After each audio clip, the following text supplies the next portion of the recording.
Hey y'all, welcome back into Georgia Sports Central. This is my college football week 4 recap video. I was way wrong. Stay tuned for all the game outcomes. Please make sure you like, comment, and subscribe. Take that 2 seconds. I'm just starting up, so all the support really helps the channel to grow. And let's get into it. So the first game I want to go over is the game I predicted an upset. I predicted Wake Forest would beat Clemson. That didn't happen, but Wake Forest did push Clemson to double overtime. DJ Uiagalelei went 26 for 41, throwing for 371 yards and 5 touchdowns. He also had 14 carries and 52 yards on the ground. Will Shipley added on the ground, 20 carries for 104 yards and a touchdown to give Clemson that 51-45 victory. On the Wake Forest side of the ball, Sam Hartman played outstanding. He went 20 for 29, throwing for 337 yards and 6 touchdowns. Their running backs combined for 100 yards, with Sam Hartman adding on another 10, but they had no touchdowns on the ground. Jamal Banks was the leading receiver. He had 6 receptions for 141 yards and 2 touchdowns. This was a game where Wake Forest was terrorizing Clemson through the air. They were down by 14 early. They came back and almost pulled out a victory, but Clemson was able to sneak away with a win. I definitely think this speaks more to Clemson. I think that they played a team that's not that great, definitely not a top 15 team, and they took them down to the wire. Now, it was at Wake Forest, and Wake Forest always plays Clemson hard. They played the ACC hard. Wake Forest has really come on strong here in the last couple of years. But Clemson did manage to come away with a 6-point victory, so we got to give them at least that. Another game I wanted to get into was Baylor versus Iowa State. Baylor came away with a 31-24 win.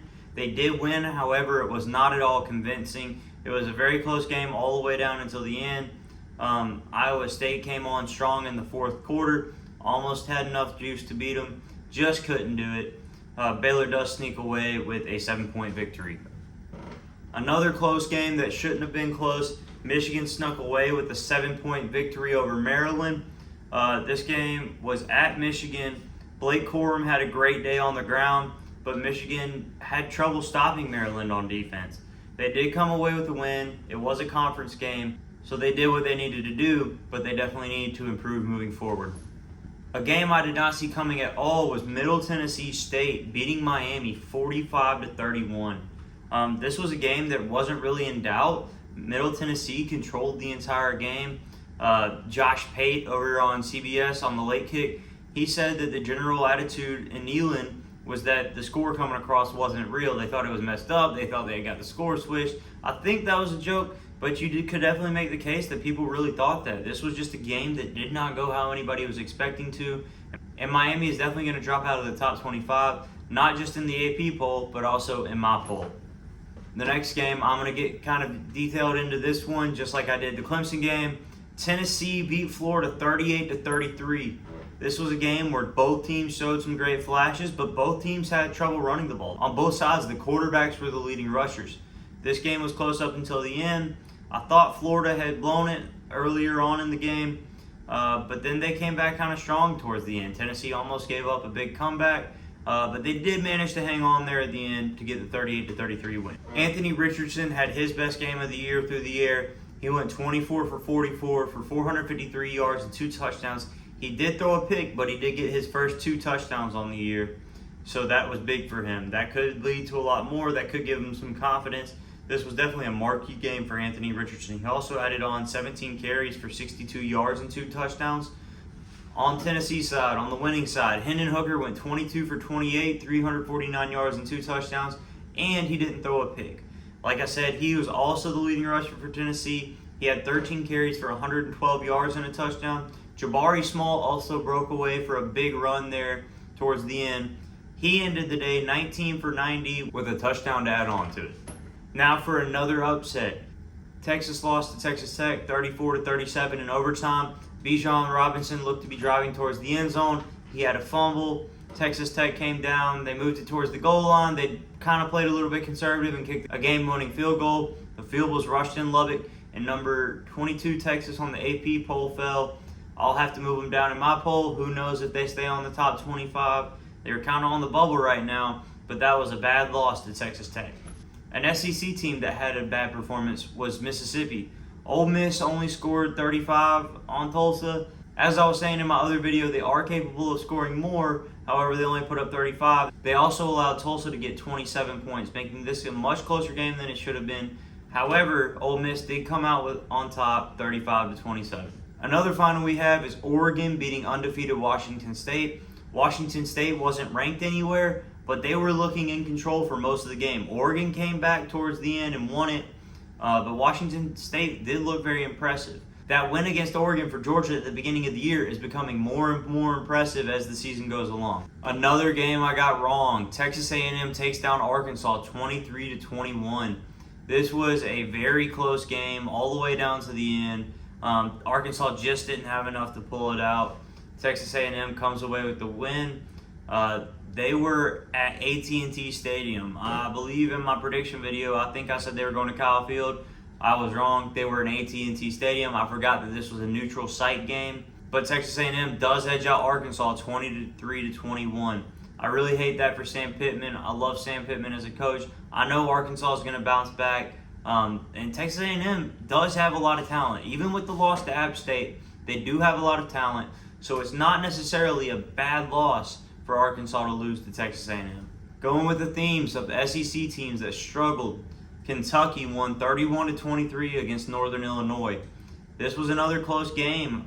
Kentucky just didn't look like they've looked the first couple of weeks, but they did get the win. I think that's the biggest theme of this week is these teams are struggling, but for the most part, they are getting their wins. That happened with Georgia, that happened with Ole Miss, that happened with Oregon. There's just all these teams that I think are pretty good teams that struggled this week but still managed to find a way to win. And that's going to happen in some games in the season. You have a long season, there's going to be some games you don't get up for, and these teams found a way to win, which is what you have to do. These games against these lower ranked opponents, sometimes they are hard to get up for, you know. It's not as exciting when you're playing in Northern Illinois as it is when you're playing at Georgia. These guys know that some of these games aren't going to be as watched on TV. They know not as many people are going to be watching, so they might not come in with the same energy. They might come in just with a loose attitude, which is good to an extent, but you also have to be ready to play. And it looked like some of these teams just weren't ready to play yesterday. Ohio State did put a beating on Wisconsin. They won 52-21. They just absolutely dominated from the opening whistle. I can't say any more about Ohio State. They're a great team, definitely one of the top 3 playoff contenders, and I expect them to continue. Another team that had no problem was Alabama. Alabama beat Vanderbilt 55-3 at home. As I said, Vandy always gets crushed when they go into Bryant-Denny, and this year was no different. Alabama led the game the entire way. Alabama is still the only team in the NCAA not to allow a passing touchdown. That's very impressive. Alabama continues their season in a positive way. They're still very much in their own control. They could get easily to the SEC Championship undefeated. I expect them to go into the SEC Championship undefeated, as I do with Georgia. I think both of these teams are going to get into the playoff. I think it's going to be another great matchup between Georgia and Alabama. And we could see 2 more again this year. You just never know. But it just seems like it goes that way. These last, 4 or 5 years, Georgia and Alabama have really played at least once a year, which has been fun to watch. It's a budding rivalry. Georgia's only won the 1 game, but it was a national championship. And now that that dam is broken, I think a lot more water is going to rush over. I think it's going to be a back and forth thing. Nick Saban just signed his contract extension. I don't necessarily think he's going anywhere for a while. So I think Georgia and Alabama are going to be right there together for a while. Going back and forth. Another upset we had yesterday was Kansas State over Oklahoma. This was something I didn't see coming at all. But this is another one of those games where Kansas State has just had Oklahoma's number over the last couple of years. This is going to knock Oklahoma way down. I thought Oklahoma was going to be a true playoff contender this year. They had looked great through the first 3 weeks of the season.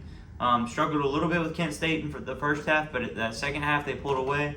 So I thought Oklahoma was going to be legit this year. This loss versus Kansas State really knocks them down a peg, really hurts their chances, but they could still win out and make the playoff. That's to be seen. However, Kansas State does come away with the victory, 41-34.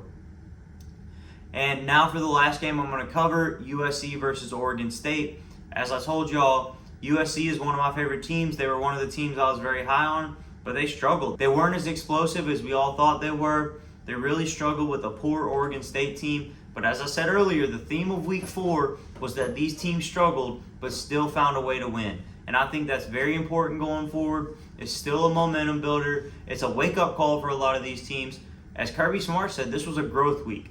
These teams now realize, a lot of their young guys realize that anybody can come in and they can beat you. It doesn't matter whether it's at home, whether it's on the road. You can be beaten by anybody if you don't play up to your standard.